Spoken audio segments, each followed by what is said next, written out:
tudo bem, sexto ano? Como estão vocês? Como é que tá a semana? Espero que esteja tudo bem, né?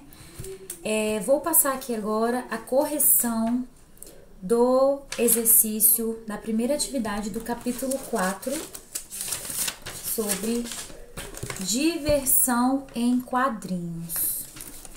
Módulo 2, né? Já estamos no módulo 2. Essa atividade, daqui pra frente, a gente vai fazer uma série de atividades bem legais. Não que as outras atrás não fossem, né? Elas são também, mas essas aqui, pra mim, é um assunto, assim, muito legal, muito gostoso de se estudar, que é sobre história em quadrinhos e tirinhas, né, também. Então, é uma linguagem muito simples também, que vocês estão acostumados, né, porque vem lá desde o ensino fundamental 1. Então, assim, as histórias em quadrinhos, elas podem ser estudadas por qualquer fase, né, por qualquer idade, a partir do primeiro ano do ensino fundamental. E aí, prossegue até a vida adulta, porque é muito gostoso. Então, a primeira parte aqui, a primeira página, ela contextualiza um autor muito importante, um autor essencial para a história em quadrinhos aqui do Brasil, que é o Ziraldo, né, pessoal? Então, vocês viram aí quem é Ziraldo, quando ele nasceu em 1932, em Caratinga, cidade aí mineira, né, ele é mineiro, tá? E a principal obra dele é sobre o Saci Pererê, né, que faz parte do folclore brasileiro. Então, o livro, o FTD, ela traz uma relevância para essa obra de Ziraldo, né, que é Pererê. Fora outras obras, como essa daqui também, que está citada aqui, que é do Menino Maluquinho. Quem não leu, eu sugiro que leia, que é uma linguagem muito gostosa, se adapta, se adequa aí à realidade de muita gente, né? De muitos de nós, que ela é uma obra de 1980 e que fez tanto sucesso que ainda tem uma série de tirinhas só desse personagem, só do Menino Maluquinho, além dos livros, né? Os livros, as histórias desse menino sapeca, que podem ser vistas também em filmes, tá bom? Então, vale a pena vocês lerem essa parte aqui de baixo e conhecer melhor, pesquisar até sobre o Ziraldo, tá bom? Uma dica que eu dou. Passando para a página 13, ó, página 13, eu vou começar na número 1, que é a interpretação oral, interpretação escrita. Então, vocês têm que estudar sobre ela. Que objeto o Menino Maluquinho usa na cabeça?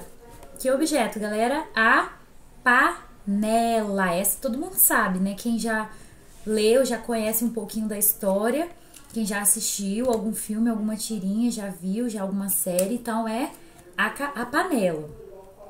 Que relação há entre o uso desse objeto e seu apelido Maluquinho? Essa eu quero ver. Então, muitos alunos ficam assim se perguntando, né, ou leitores, por que ele tem uma panela na cabeça? Será que é porque ele é meio maluquinho, a ideia de maluco, né? Mas não, pessoal, é porque para ele aquela panela é um chapéu. Então, na ideia dele, né, é muito além do nosso pensamento. Então, para ele, aquilo ali simboliza um chapéu. É uma coisa meio inusitada, mas é o que esse menino pensa, tá bom? Número 2. Para que a história narrada em uma tirinha tenha sentido, é preciso ler os quadrinhos em determinada ordem, tá? Não pode ser de trás para frente, não. Tem que ter ordem. Qual deve ser a ordem da leitura da tirinha lida? Então, pessoal, anotem aí, por favor, dá uma pausa no vídeo se for preciso. Coloca aí na horizontal, da esquerda para a direita. E nunca é de trás para frente, da direita para a esquerda. Não, é sempre da esquerda para a direita, ok? Sempre na horizontal, nunca na vertical, tá bom? Muito bem. Essa tirinha, 3, essa tirinha apresenta somente imagens ou imagens e palavras. Então, pessoal, ela apresenta imagens e palavras, ok? 4. Quais tipos de balão foram empregados nessa tirinha? Balão de fala e balão de pensamento. Marca um X aí. Prosseguindo, questão 5. No segundo quadrinho, o balão de pensamento do menino maluquinho indica que ele teve uma ideia, né? Porque pensamento, a nuvem, às vezes vem até uma nuvenzinha, né? Muitos casos, e não só essa aqui, mas outros casos, a maioria é essa nuvenzinha. Que imagem poderia substituir o pensamento desse balão sem perder esse sentido? Contorne-a. Então, qual é a imagem, pessoal? A lâmpadazinha acesa aí, ó. Que significa que a pessoa está o quê? Raciocinando, né? Ela é uma pessoa pensante, a luz no meio do túnel, tá? Então, muito bem. Então, é essa a lâmpada. O que cada uma dessas imagens indica? O que você acha que indica esse pontinho de interrogação aí? Dúvida, tá bom, sexto ano? Dúvida é o balão com a interrogação. O balão da lâmpada tive uma ideia, surgiu uma ideia na minha mente, uma luz no fim do túnel. Essa daí é o balão da lâmpada, a da ideia.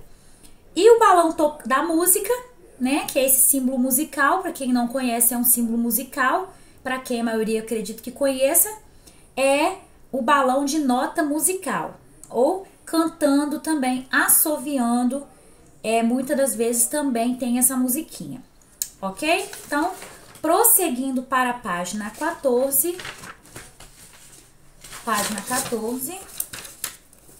esta aqui, tem, relacione cada uma das imagens abaixo à característica que descreve melhor como o menino maluquinho está se sentindo.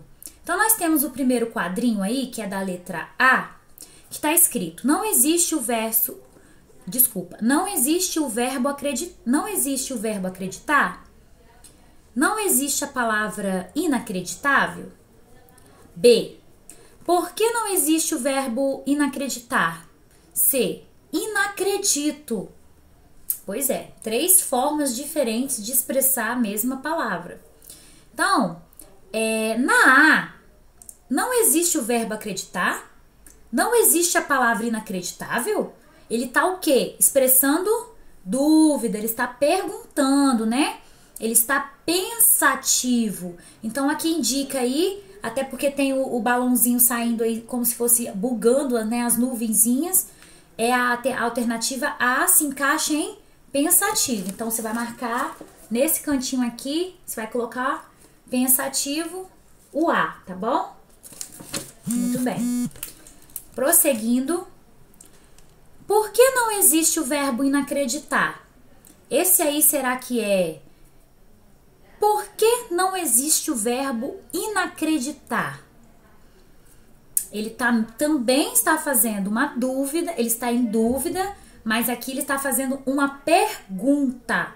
É como se ele tivesse mais empolgado, ele está perguntando bem ali, firme, né? Por que não existe o verbo inacreditar? Então, até por eliminação, assim, por mais que você pense, professora, mas parece que é mais de pergunta. Sim, é mais um questionamento. Ótimo. Se tivesse essa opção questionamento, você marcaria ela. Como não tem, você coloca empolgado, tá bom? E a que restou é decepcionado, que é a C, que ele já fala inacredito. É uma coisa o quê? Ele está decepcionado. Por isso que ele colocou inacredito. Não acredito, que o prefixo in significa não. Muito bem. Questão 7. Releia o trecho a seguir. Não existe o verbo acreditar? Não existe a palavra inacreditável? Destacando aí tanto não na primeira oração quanto não na segunda oração. Então, na alternativa A, o emprego da palavra em destaque indica que o personagem não tem dúvida em relação à existência das palavras acreditar e inacreditável, e sim que está refletindo sobre elas, ou que ele tem dúvida em relação a essas palavras e realmente elas existem. Então, ele está falando, não existe o verbo acreditar, não existe a palavra inacreditável. Então, a alternativa aqui, o emprego da palavra em destaque, o não tá? Ela se encaixa melhor na primeira opção. Então, seria o X aí no primeiro quadradinho, tá vendo? Então, você marca o X no primeiro quadradinho. Por mais que você pense assim, que ele tem dúvida se as palavras existem ou não, existem. Mas ele não está perguntando, ele já está afirmando que não existe, né? Então, por mais que a gente pense que é uma dúvida, não é uma dúvida, ele está pensando, ele está pensativo, tá? É diferente. Então, marque um xizinho na primeira opção. B. Se a palavra não fosse excluída, aí sim geraria dúvida, né, galera? Se ela fosse excluída, o sentido seria alterado? Sim, ele seria alterado, pois mostraria que o personagem tem dúvidas em relação às duas palavras, acreditar e inacreditável. Aí parece que ele já tem certeza, mesmo colocando não, ele tem certeza, porque ele afirma que não existe, tá bom? Ok. Passando, então, questão 8. O verbo acreditar significa confiar, aceitar. De que forma o acréscimo do in, que é o prefixo in, modifica essa palavra? A partir do momento que tem acreditar e confiar, mas se você coloca o in, fica inconfiável, inacreditável, né? Então, ele já passa a ter a negatividade dessa palavra. Passa a ter o sentido, o quê? Oposto, ok? Sentido oposto. Então, o termo in significa negação. Então, por favor, escrevam aí nessa resposta da 8. O in significa negação em tudo, tá? Negação. Muda totalmente o sentido da palavra. Muito bem. 9. Que expressão poderia substituir a fala do Bocão sem alteração de sentido? Então, que expressão poderia ser substituída aí sem alteração de sentido? Se tá inacreditável, significa que a pessoa o quê? Não acredita. É negação. O in é negação. É não. Então, você vai colocar aí a mesma coisa aqui. Inacreditável é a mesma coisa aqui. Não acredito, tá? Essa questão aí pode ter gerado dúvida, porque você talvez não sabe quem é Bocão, não sabe que palavra que tá falando, mas ela está se referindo à questão anterior, questão 8, tá bom? Inacreditável é não acredito. Então, só basta colocar não acredito aí.